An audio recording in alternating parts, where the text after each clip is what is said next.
नमस्कार दोस्तों, YouTube channel में आप सभी का स्वागत है। मैं लालचंद मौर्य। दो पार्ट हम फिजिक्स में बना चुके हैं दोस्तों। आज तीसरा पार्ट है हमारा, जिसमें आज का टॉपिक है दोस्तों गति, मोशन के बारे में हम आज बताएंगे। तो दोस्तों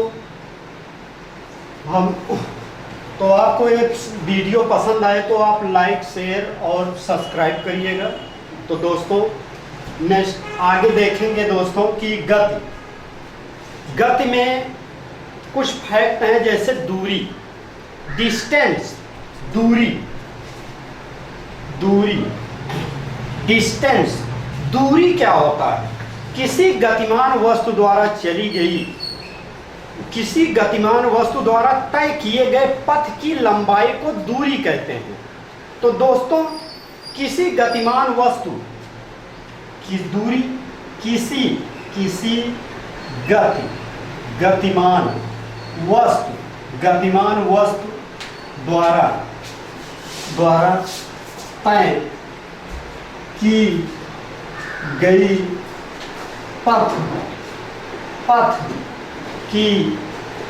की गई पथ की लंबाई को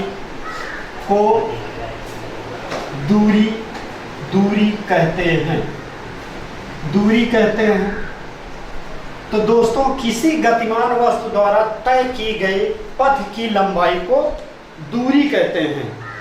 दोस्तों इसका मात्रक जो होता है, मात्रक इसका दूरी का, डिस्टेंस, दूरी का मात्रक होता है। मात्रक दोस्तों होता है मीटर होता है। दोस्तों दूरी अदिश राशि है। राशि क्या है दोस्तों? राशि अदिश राशि है। अदिश राशि, इसमें परिमाण होता है दोस्तों,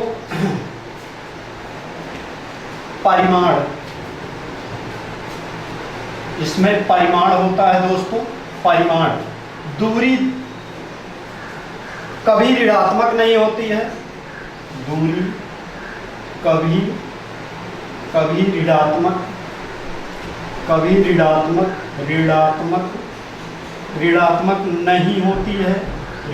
नहीं होती है। दूरी हमेशा धनात्मक होती है। दूरी हमेशा धनात्मक होती है।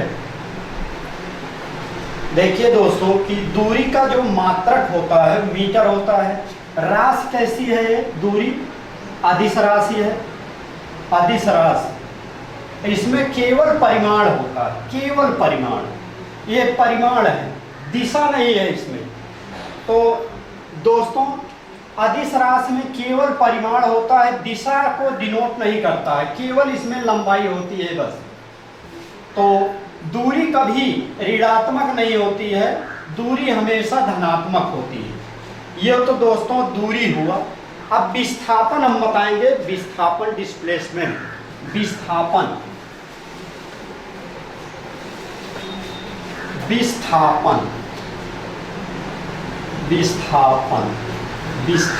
डिस्प्लेसमेंट। विस्थापन क्या होता है दोस्तों?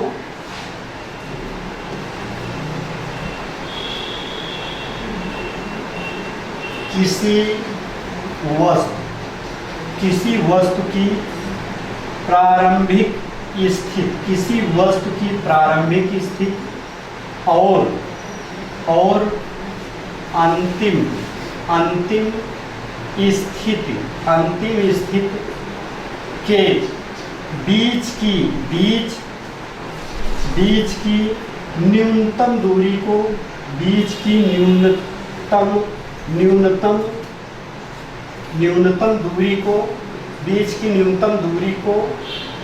विस्थापन कहते हैं। विस्थापन कहते हैं। मात्रक इसका होता है मीटर। विस्थापन का मात्रक इसका होता है दोस्तों मीटर होता है। सदिश राशि है। सदिश राशि है। और परिमाण परिमाण और दिशा, परिमाण और दिशा दोनों होती है, दोनों होती है।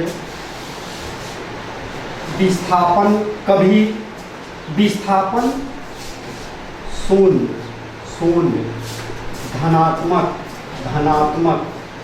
ऋणात्मक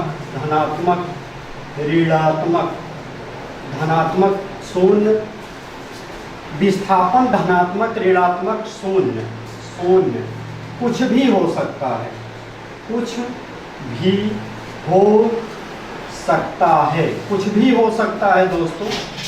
तो ये विस्थापन है, विस्थापन ये प्रारंभिक स्थिति है, प्रारंभिक स्थिति, ये अंतिम स्थिति।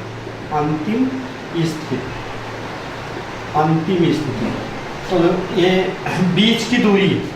तो दोस्तों विस्थापन वस्तु की प्रारंभिक स्थिति और अंतिम स्थिति के बीच की दूरी को, विस्थापन प्रारंभिक स्थिति और अंतिम स्थिति के बीच की दूरी को, ये बीच की दूरी,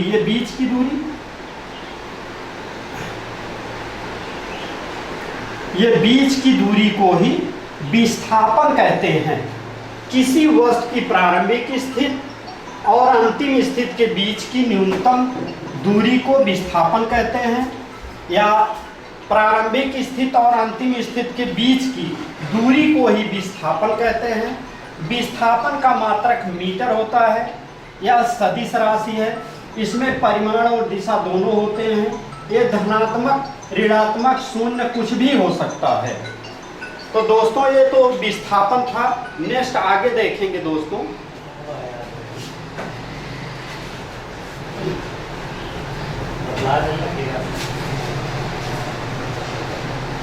आगे है चाल स्पीड। तो दोस्तों चाल क्या होता है? किसी गतिमान वस्तु द्वारा एकांक समय में चली गई दूरी को, किसी गतिमान वस्तु द्वारा एकांक समय में तय की गई कुल दूरी को वस्तु की चाल कहते हैं। तो दोस्तों देखेंगे हम कि किसी गतिमान वस्तु द्वारा, चाल की परिभाषा देखिए, किसी गतिमान वस्तु द्वारा एकांक समय में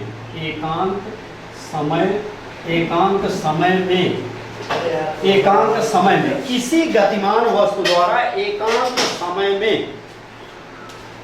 तय की गई कुल दूरी, एकांक समय में तय की गई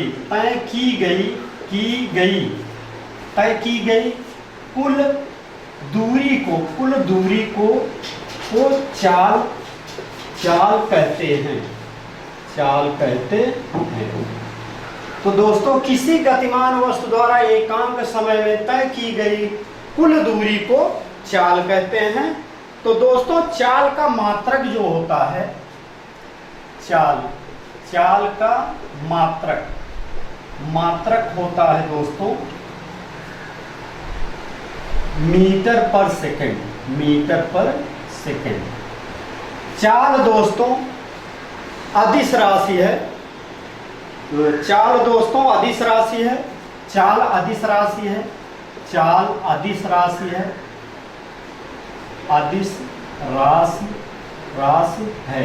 अदिश राशि है। और चाल की बीमा होती है, चाल की बीमा होता है L/T-1, ये इसकी बीमा है। तो दोस्तों ये चाल है। तो नेक्स्ट आगे देखेंगे वेग देखिए दोस्तों, वेग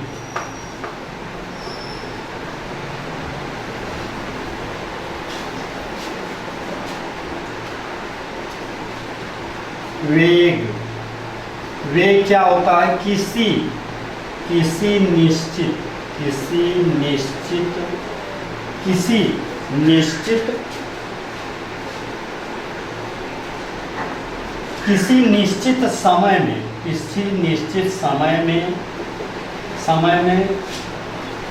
निश्चित समय में कोई गतिमान वस्तु किसी निश्चित समय में कोई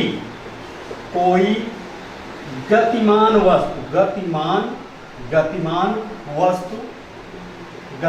वस्तु किसी निश्चित समय में कोई गतिमान वस्तु जितना अधिक विस्थापित होती है, किसी निश्चित समय में कोई गतिमान वस्तु जितना अधिक विस्थापित होती है, जितना अधिक विस्थापित होती है उसे वेग कहते हैं। उसे क्या कहते हैं दोस्तों? वेग। उसे वेग कहते हैं।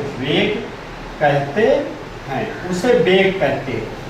वेग का मात्रक क्या होता है दोस्तों? वेग का मात्रक होता है दोस्तों विस्थापन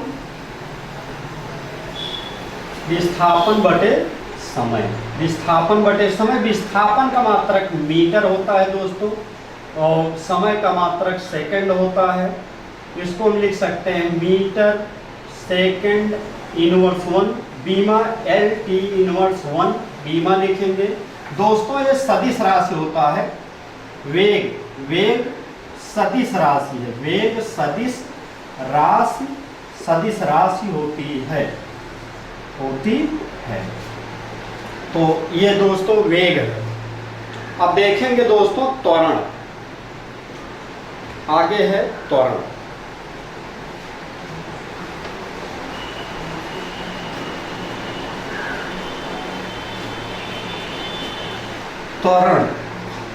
त्वरण को इंग्लिश में कहते हैं एक्सीलरेशन। इसको स्मॉल a से डिनोट करते हैं, स्मॉल a से। त्वरण होता है वेग में परिवर्तन की दर को, वेग में परिवर्तन की दर को वस्तु का त्वरण कहते हैं। ये तो दोस्तों त्वरण है। वेग में परिवर्तन की दर को वस्तु का त्वरण कहते हैं। इसका मात्रक होता है दोस्तों त्वरण का मात्रक। इसका मात्रक क्या होता है? वेग परिवर्तन बटे समयांतराल। वेग परिवर्तन बटे समयांतराल। वेग बराबर क्या होता है दोस्तों? वेग बराबर होता है विस्थापन बटे समयांतराल। विस्थापन बटे समय। तो वेग का मात्रक क्या होगा? अभी हमने निकाला था कि वेग बराबर होता है विस्थापन बटे समय। विस्थापन का मात्रक मीटर होता है, समय का मात्रक सेकंड होता है। तो यहाँ पर क्या लिखेंगे दोस्तों? मीटर प्रति सेकंड बटे समय अंतराल। समय का मात्रक सेकंड। तो मीटर प्रति सेकंड का सेकंड में गुणा करेंगे, सेकंड स्क्वायर है। तो त्वरण का ये मात्रक है। त्वरण सदिश राशि। त्वरण दोस्तों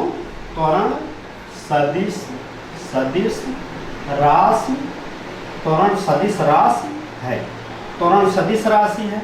इसकी बीमा क्या होता है दोस्तों? बीमा इसका होता है LT इनवर्स 2। ये बीमा होती है। ठीक। तो नेक्स्ट, त्वरण का मान धनात्मक, ऋणात्मक, शून्य भी हो सकता है। त्वरण का मान धनात्मक, त्वरण का मान धनात्मक, ऋणात्मक, त्वरण का मान धनात्मक, ऋणात्मक, शून्य भी हो सकता है। तो दोस्तों ये त्वरण था। अब नेक्स्ट आगे हम बताएंगे कि गति के समीकरण। दोस्तों अब आगे देखेंगे गति के समीकरण के बारे में हम बताएंगे।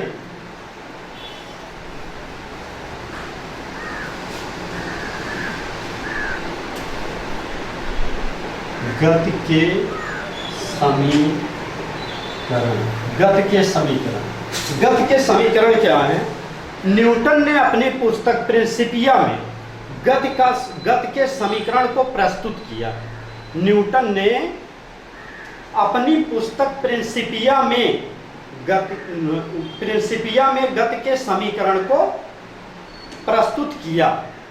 तो न्यूटन ने अपनी पुस्तक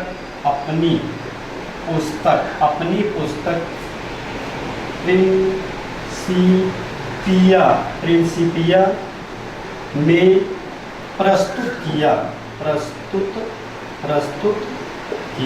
प्रस्तुत किया। ये उन्होंने बताया कि यदि कोई वस्तु एक सरल रेखा में गति कर रही है, तो उसके त्वरण वेग समय दूरी आदि को जिन संबंधों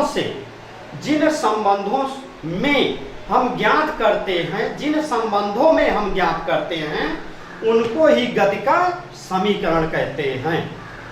तो दोस्तों ये दूसरा क्या है? यदि कोई वस्तु एक सरल रेखा में गति कर रही है, यदि कोई वस्तु एक सरल रेखा में गति कर रही है, तो उसके त्वरण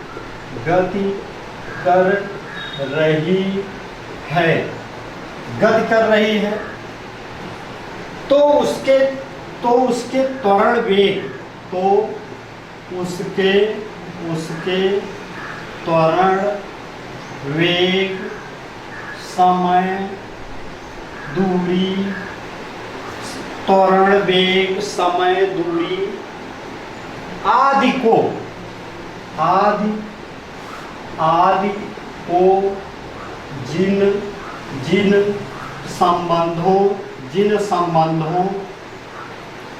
आदि को जिन संबंधों में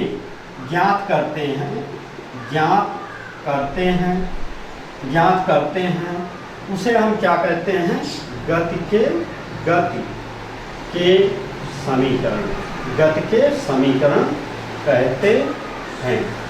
गति के समीकरण कहते हैं। तो दोस्तों गति के 3 समीकरण हैं। गति के 3 समीकरण हैं। प्रथम समीकरण क्या है? v बराबर u प्लस at। द्वितीय समीकरण क्या है? दूसरा समीकरण क्या है दोस्तों कि ये s बराबर ut plus half at square. तीसरा समीकरण क्या है दोस्तों? b स्क्वायर बराबर u स्क्वायर प्लस 2as। ये है दोस्तों कि गति के 3 समीकरण हैं, जिसमें हम जान लेते हैं कि v क्या है, u क्या है, a क्या है, t क्या है, s क्या है। अब देखिए दोस्तों कि v, पहला नंबर देखेंगे v क्या है? वस्तु का अंतिम वेग। वस्तु का अंतिम वेग। v जो है दोस्तों वस्तु का अंतिम वेग, और u जो है वस्तु का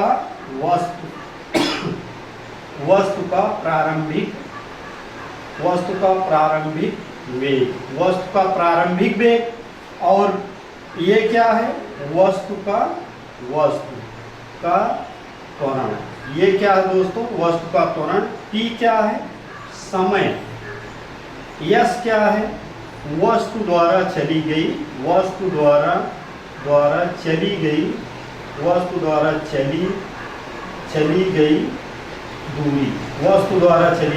दूरी। तो दोस्तों उम्मीद है कि समझ में आ गया होगा।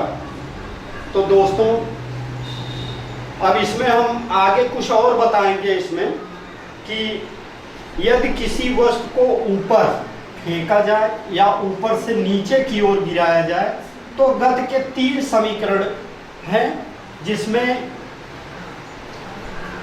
देखिए दोस्तों कि हम जैसे वस्तु को ऊपर या नीचे फेंकने पर वस्तु को ऊपर या नीचे फेंकने पर वस्तु को ऊपर या नीचे फेंकने पर। अब यहां पर दोस्तों त्वरण क्या होगा,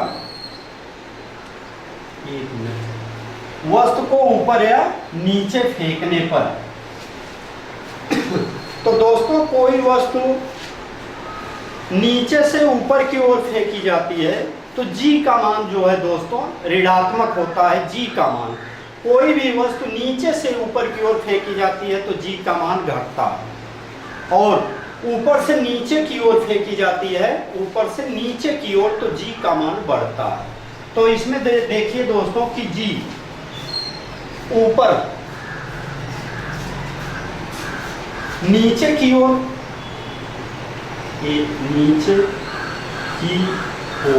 नीचे की ओर, ये ऊपर की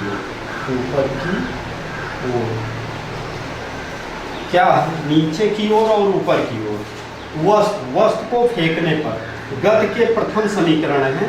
पहला समीकरण नीचे की ओर के लिए गति का समीकरण क्या होगा दोस्तों, v बराबर u प्लस जी टी, और यस बराबर दोस्तों ut plus half g t square,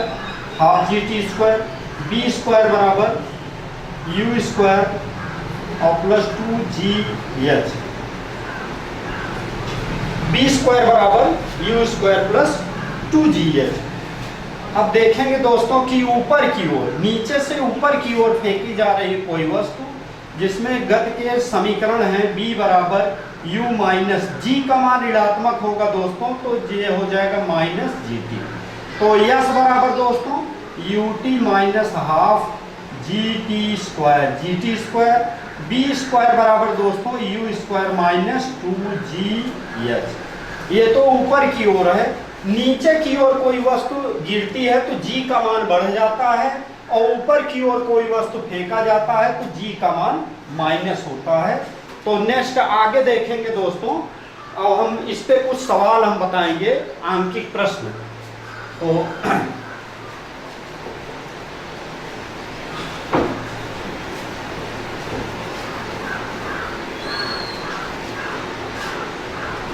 यदि कोई वस्तु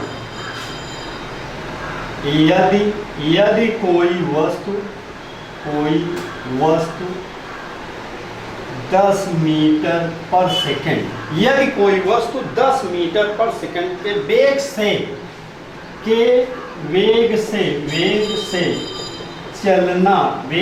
चलना प्रारंभ करती है,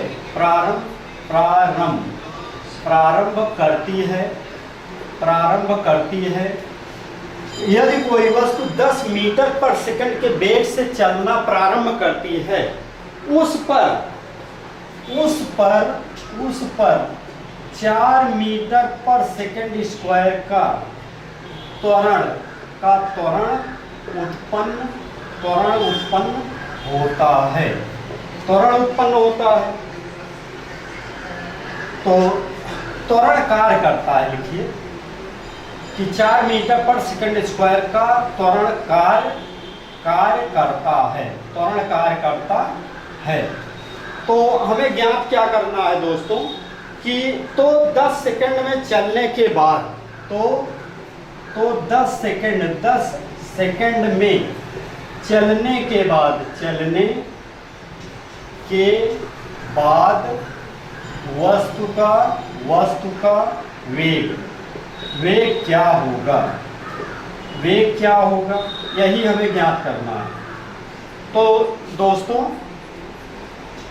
अब इसमें हम देखेंगे कि क्या क्या चीज दिया गया है। यदि कोई वस्तु 10 मीटर पर सेकंड के वेग से चलना प्रारंभ करता है, ये प्रारंभिक वेग दिया है। प्रारंभिक वेग को अभी हम बताए थे, u से डिनोट करते हैं। तो u बराबर 10 मीटर पर सेकंड, u बराबर 10 मीटर पर सेकंड। और उस पर 4 मीटर पर सेकंड स्क्वायर का त्वरण उत्पन्न होता है। त्वरण को ए से डिनोट करेंगे, ए बराबर 4 मीटर पर सेकंड स्क्वायर। समय कितना है दोस्तों, समय दिया 10 सेकंड में चलने के बाद वस्तु का वेग, तो टी कितना है 10 सेकंड। 10 सेकंड क्या ज्ञात करना है दोस्तों, वस्तु का वेग मतलब अंतिम वेग ज्ञात करना है। तो दोस्तों इसमें कौन सा समीकरण इसमें लगेगा, गति का प्रथम समीकरण। और u मालूम है, a मालूम है, t मालूम है, v ज्ञात करना है। गति के प्रथम समीकरण से, गति के प्रथम समीकरण से गति के प्रथम समीकरण क्या है दोस्तों, v बराबर u प्लस ए टी। तो v बराबर u कितना है 10, a कितना है a का मान 4, t का मान 10। तो दोस्तों v बराबर क्या हो जाएगा 10 प्लस 10 चौके 40, इसका इसमें गुणा कर देंगे। तो 40 में 10 जोड़ेंगे तो कितना होगा दोस्तों 50 मीटर पर सेकंड। मात्रक इसका क्या होगा, वेग का मात्रक मीटर पर सेकंड होगा। तो उम्मीद है कि ये समझ में आ गया होगा।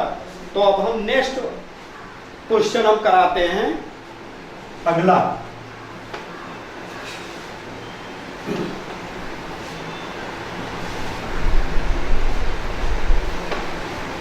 सेकंड नंबर देखें, यदि कोई वस्तु 90 किलोमीटर प्रति घंटा, यदि कोई वस्तु 90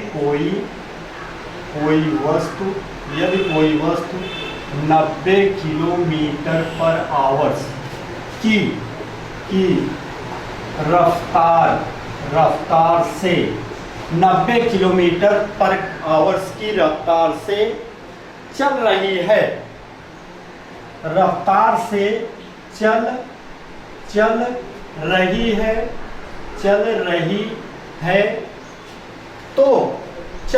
है, तो उस पर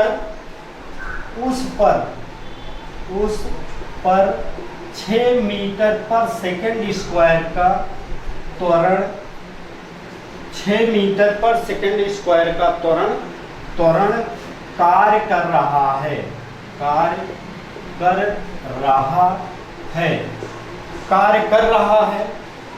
तो 15 सेकंड बाद, तो 15 सेकंड के बाद 15 सेकंड के बाद वस्तु द्वारा चली गई दूरी, 15 सेकंड के बाद वस्तु द्वारा चली गई दूरी। अब देखिए दोस्तों कि इसमें दूरी ज्ञात करना है। तो दूरी अब 90 किलोमीटर पर आवर्स है, ये हमारा क्या है, ये प्रारंभिक चाल है।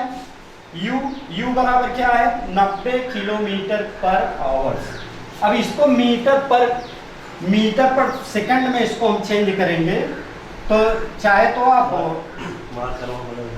90 में 5/18 से गुणा कर दीजिए, तो बन जाएगा किसमें, मीटर पर सेकंड। 18 पंचे 90। तो दोस्तों u बराबर आ गया 5×5 25 मीटर पर सेकंड आ गया।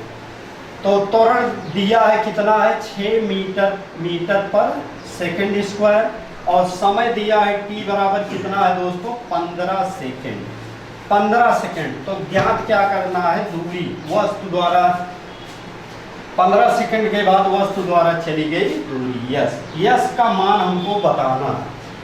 तो दोस्तों यस बराबर क्या होता है, अब देखेंगे इसमें गति के द्वितीय समीकरण क्या है, यस बराबर ut plus half AT square. तो यस बराबर u का मान कितना है दोस्तों 25 गुणे t का मान कितना है दोस्तों 15, और प्लस 1/2। a का मान कितना है दोस्तों, a का मान हमारा 6, t का मान कितना है दोस्तों 15। यस बराबर 25 गुणे 15 प्लस 2×3 6। तो ये आ गया दोस्तों कितना 3 गुणे 15। यस बराबर अब इसको गुणा करिए, 15 × 75 की 5, 15 दूना 30, 30 7 37, 375 प्लस 15 3 45। यस बराबर 5 5 10 की 0, 7 4 11, 1 12 की 2, 3 1 4, 420 मीटर, 420 मीटर है। तो दोस्तों उम्मीद है कि ये आपको समझ में आ गया होगा। एक मिनट, 80 स्क्वायर, सॉरी एक मिस्टेक हो गया है। तो t का स्क्वायर है तो 15 का स्क्वायर, 15 का स्क्वायर। तो दोस्तों 3 × 15 15 में 200, 225, 225 होगा दोस्तों। यस बराबर 375 प्लस 3 × 15 की 5, 3 दूना 6, 1 7, 3 दूना 6, 675 आया। 5 5 10 की 0, 7 7 14 15 5, 6 3 9 1 10। यस बराबर ये आ गया 1050 मीटर। तो ये उम्मीद है दोस्तों कि ये क्वेश्चन आपको समझ में आ गया होगा। तो नेक्स्ट आगे देखते हैं, एक क्वेश्चन और, एक और देखते हैं।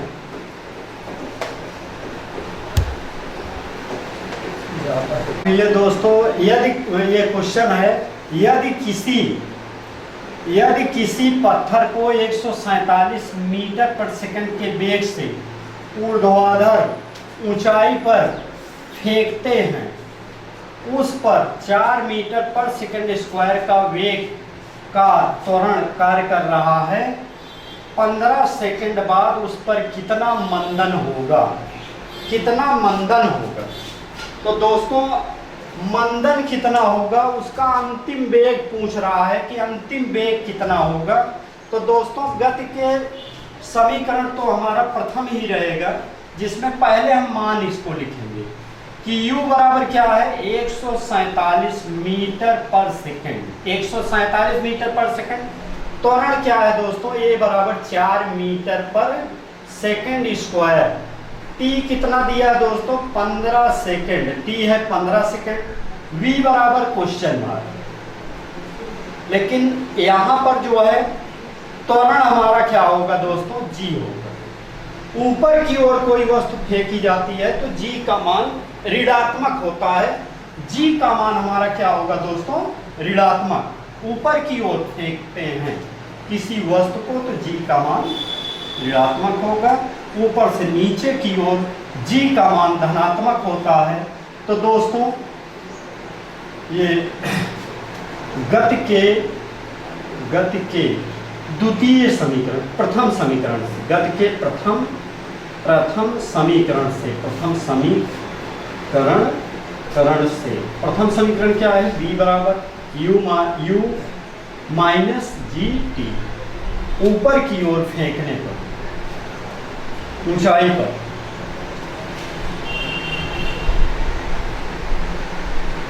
लिए जी ऋणात्मक होता है। अब v का मान, v बराबर u कितना है दोस्तों, 147 माइनस g कितना है दोस्तों, 4, और t कितना है, 15। तो v बराबर 147 माइनस 15 चौके 60। v बराबर इसमें घटा देंगे, 60 इसमें से निकालेंगे, 7 7 14 में 6 गया 8, 87 मीटर पर सेकंड ये आया। ये उम्मीद है दोस्तों कि ये समझ में आ गया होगा। तो समझ में आया है तो लाइक और शेयर और सब्सक्राइब करिएगा। तो दोस्तों अब नेक्स्ट वीडियो में आगे हम बताएंगे कि गति के नियम, कितने नियम के बारे में हम बताएंगे कि न्यूटन गति पर आधारित नियम है, जिसमें 3 नियम हैं। हम नेक्स्ट अगले वीडियो में हम चर्चा करेंगे। तो दोस्तों इसी के साथ जय हिंद, जय